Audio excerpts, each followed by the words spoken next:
En 1944 avait lieu la première tentative de fécondation in vitro. En 1951, un embryon est transféré d'une vache à une autre avec succès pour la première fois. En 1959, après une fécondation in vitro réalisée avec succès par une équipe française, une lapine donnait naissance au premier vrai bébé éprouvette chez les mammifères. Naissait ainsi la technique de la FIVET, ou fécondation in vitro et transfert d'embryon. En 1966, une équipe britannique tentait pour la première fois l'expérience chez l'humain. 3 ans plus tard, les premières cellules d'un embryon humain se développaient in vitro. En 1978 naissait en Angleterre le premier bébé éprouvette par la technique de la FIVET. Il a fallu plus de 20 000 tentatives pour arriver aux 3 premières naissances humaines par la technique de la FIVET.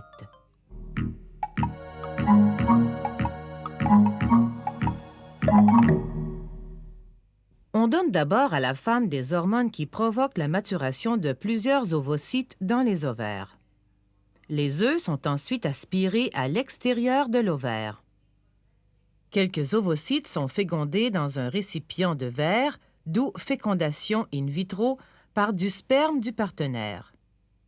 Après quelques jours de développement in vitro, 3 embryons dont la croissance semble normale sont transférés dans la cavité utérine.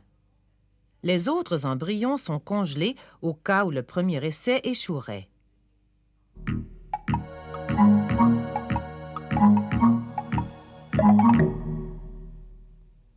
Parmi les couples infertiles, seule une minorité auront recours à l'adoption ou choisiront la complexe et coûteuse FIVET.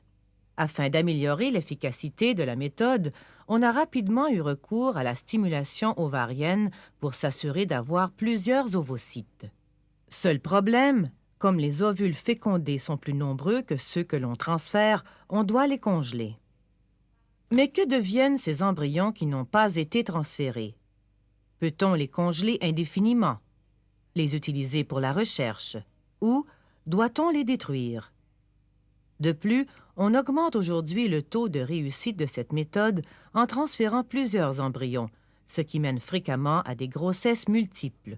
On doit procéder dans certains cas à l'avortement des fœtus indésirables, ce qui pose un problème d'éthique supplémentaire.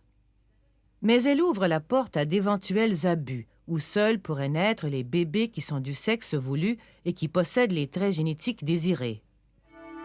Heureusement, des comités d'éthique de plus en plus vigilants s'organisent et veillent à la protection du patrimoine génétique humain.